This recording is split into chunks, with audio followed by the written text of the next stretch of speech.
Salut tout le monde, et oui, nous sommes de retour après un mois de vacances et nous sommes prêts aux nombreux événements qui nous attendent, aux nombreuses nouveautés qui arrivent d'ici la fin de l'année.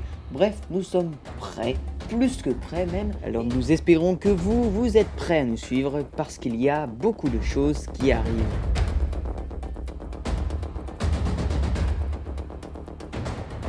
On se retrouve aujourd'hui pour la deuxième partie de notre dossier Artemis et pendant nos vacances, il y a eu de grands changements.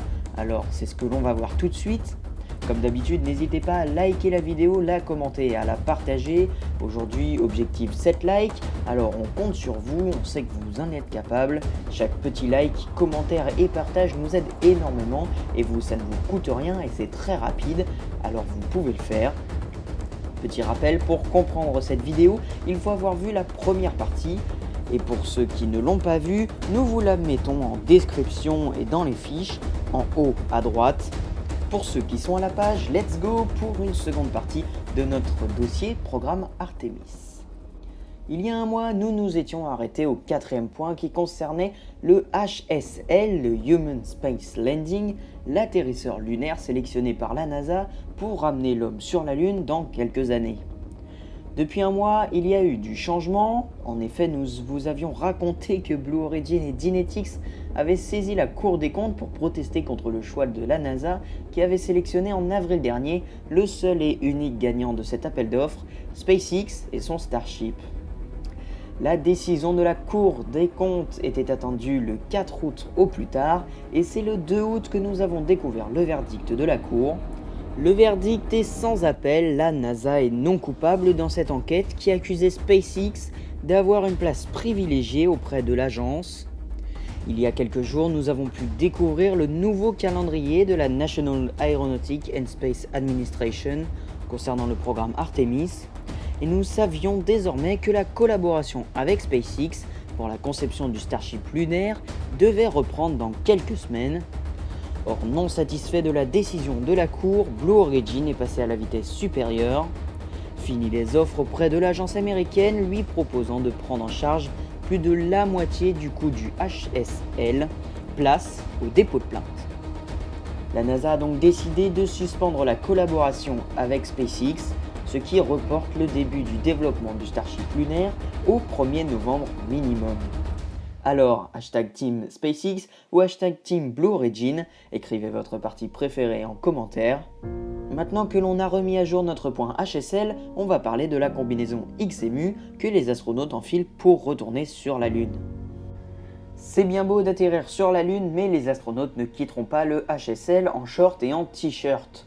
Ils ont donc besoin d'une combinaison spéciale et c'est là que le XMU entre en jeu. Le XMU est le nouveau modèle de combinaison spatiale de la NASA. Vous connaissez tous ces énormes combinaisons utilisées par Apollo 11 en 1969 ou celles utilisées par Thomas Pesquet et Shane Kimbrough lors des récentes sorties extravéhiculaires. Elles sont énormes, encombrantes et pas du tout souples, contrairement aux combinaisons de SpaceX utilisées pour les missions Crew X qui sont là pour protéger les astronautes en cas de dépressurisation soudaine de la capsule. Les combinaisons d'Apollo 11 et celles de l'ISS sont conçues pour protéger des UV, des radiations et de la température qui peut varier entre moins 157 degrés et plus 121 degrés Celsius sur la Lune. XMU apporte donc une légèreté, un confort et une souplesse incroyables. Une nouvelle génération de combinaisons doit être plus résistante face à la poussière lunaire, tellement corrosive qu'elle posait de gros problèmes sur les combis des années 60-70. XMU règle tous les problèmes rencontrés par Apollo. Il apporte un système d'absorption de CO2 encore jamais égalé. Suivra grâce aux dernières technologies la santé des astronautes, maintiendra les canaux de communication ouverts et de la façon la plus fluide possible. Dans le futur, XMU sera utilisé dans l'ISS pour les prochaines EVA. La combinaison à $1,5 million dessinera donc les futurs de la vie des astronautes dans l'espace et même après Artemis. Attention, mauvaise nouvelle, il s'avérerait qu'il faudrait minimum 1 an supplémentaire pour le développement de la combinaison. D'après les estimations, les combinaisons seront prêtes en avril 2025 au plus tôt. Pour les plus optimistes, 2026 serait la prochaine fenêtre pour un retour de l'homme sur la Lune. mais les plus pragmatiques se pencheront plus pour un départ vers 2028-2029. La NASA ne pourra donc pas tenir l'échéance fixée par Donald Trump pour un retour sur la Lune d'ici 2024, mais le point positif, c'est que le nouveau président Biden n'a pas mis un terme au développement du programme à son arrivée à la Maison-Blanche. Avant de clore cet épisode, on va revenir sur le programme et son déroulé avec un point de vue plus global. Le programme Artemis se sépare en deux grandes parties. Une première partie avec les missions Artemis 1, 2 et 3 qui devraient s'étendre entre 2021 et environ 2028. Puis une seconde partie avec des missions plus poussées comptant plus d'une dizaine de décollages. Selon le planning diffusé, la NASA prévoit d'effectuer 37 lancements entre 2021 et 2030. Les missions de la phase 1 du programme Artemis avaient pour objectif de tenir l'échéance fixée par le président Trump, comme quoi le retour de l'homme sur la Lune devait se faire avant 2024. Ces vols comprennent l'envoi de missions robotiques de reconnaissance, le positionnement en orbite lunaire des composants de la station spatiale et des exemplaires du Starship lunaire, le ravitaillement de la station spatiale, tout cela effectué par des lanceurs commerciaux. Artemis doit donc débuter par deux missions destinées à mettre au point les véhicules et les procédures avant d'amener le premier équipage sur la Lune. Le premier vol, la mission Artemis 1, doit tester en 2021 le vaisseau Orion sans équipage.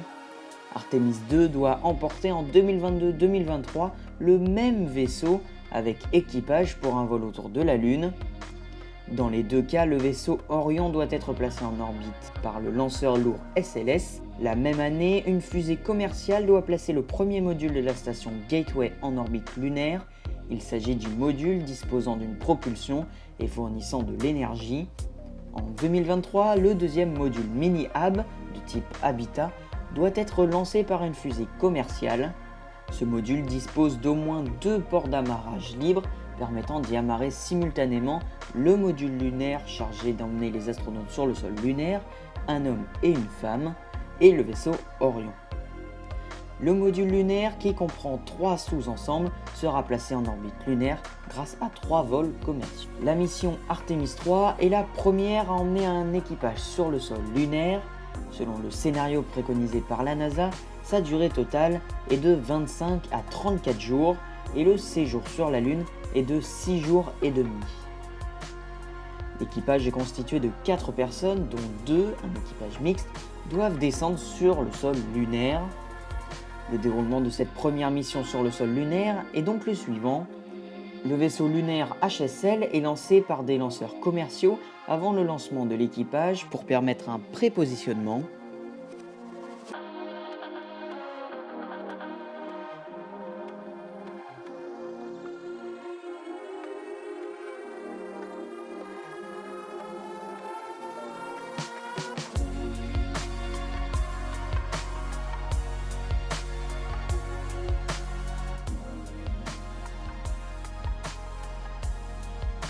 Des programmes de diagnostic sont lancés à distance. Si le diagnostic est positif, le lanceur géant SLS décolle en emportant le vaisseau Orion et son équipage de 4 astronautes. Le vaisseau Orion réalise une manœuvre de rendez-vous avec le vaisseau lunaire HSL auquel il s'amarre. 2 des astronautes, dont au moins une femme, embarquent à bord du vaisseau lunaire HSL et entament la descente vers le sol lunaire. La descente se décompose en 5 phases. Le transfert de l'orbite NRHO à une phase de freinage consistant à annuler pratiquement la vitesse horizontale, la phase d'approche permettant de positionner le vaisseau au-dessus du site d'atterrissage et la descente verticale finale une fois le vaisseau au-dessus de la zone d'atterrissage. Le vaisseau lunaire se pose sur un site du pôle sud. Il génère de manière continue de l'énergie avec ses panneaux solaires. Les astronautes pourraient disposer d'un astromobile non pressurisé, similaire à celui du programme Apollo. Le séjour à la surface lunaire doit durer 6 jours et demi, soit 3 jours de plus que la dernière mission Apollo. Au moins 2 sorties extravéhiculaires d'une durée minimale de 4 heures seront réalisées. Le cahier des charges de l'atterrisseur limite à 26 kg la quantité de roches lunaires que pourront ramener les astronautes. À la fin de son séjour, l'équipage redécolle de la surface avec le seul étage de remontée. Ici, ce sera le Starship entier qui redécollera puisque le Starship est conçu pour être entièrement réutilisable. Une fois sur une orbite basse, le vaisseau lunaire est manœuvré de manière à réussir un rendez-vous spatial avec le vaisseau Orion. Son équipage réintègre alors Orion qui est resté amarré à la station spatiale durant leur séjour sur la Lune et retrouve les deux coéquipiers restés en orbite. Orion quitte la station spatiale avec à son bord l'équipage complet, le résultat de la collecte des échantillons et certaines expériences scientifiques. De retour sur la Lune, il amérit dans l'océan et est accueilli avec son équipage par des navires prépositionnés.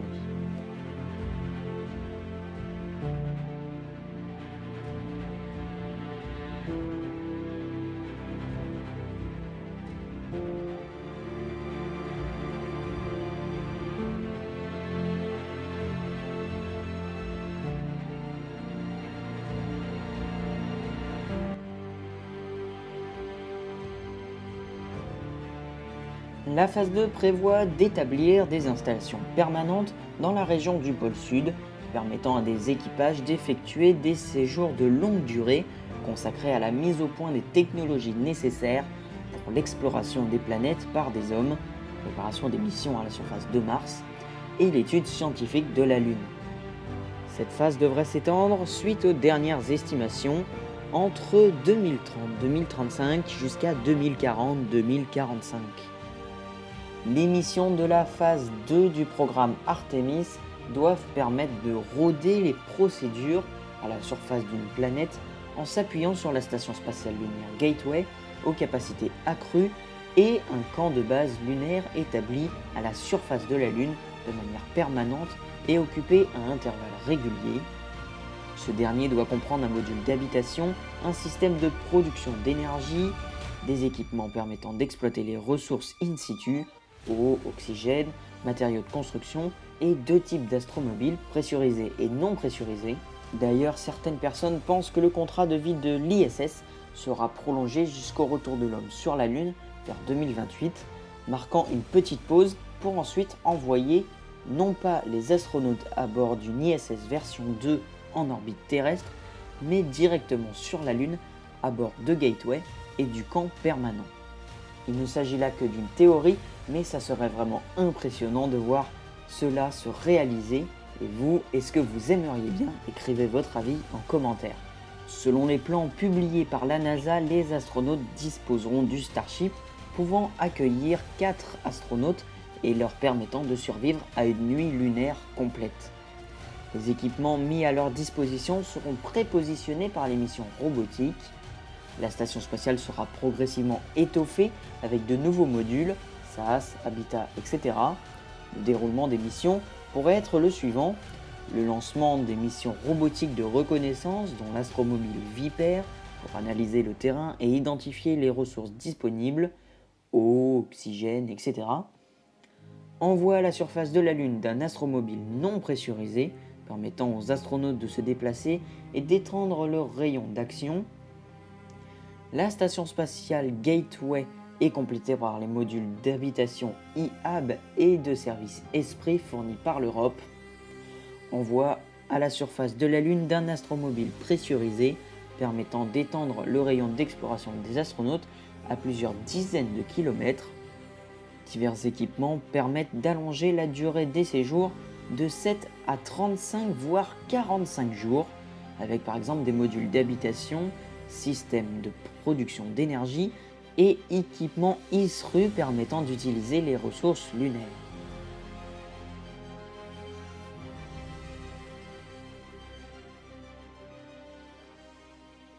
Waouh, que c'était complexe! Un programme spatial d'une telle envergure demande une préparation très importante et nous espérons avoir réussi à vous expliquer ce qu'est le programme Artemis et ce qu'il va nous offrir. Dans une prochaine vidéo, nous verrons l'histoire et les projets établis par SpaceX au sujet du Starship. En attendant, vous pouvez liker, commenter et partager, ça nous aide énormément et ça prend que quelques secondes pour vous, donc on compte sur vous. N'hésitez pas à nous rejoindre sur Insta pour suivre au plus près en images l'actualité quasi quotidienne de l'aérospatiale et l'aéronautique avec des contenus exclusifs ainsi que sur TikTok. A très bientôt sur Curiosity Space News, portez-vous bien, très bonne rentrée à tous, prenez soin de vous, allez, ciao les potes!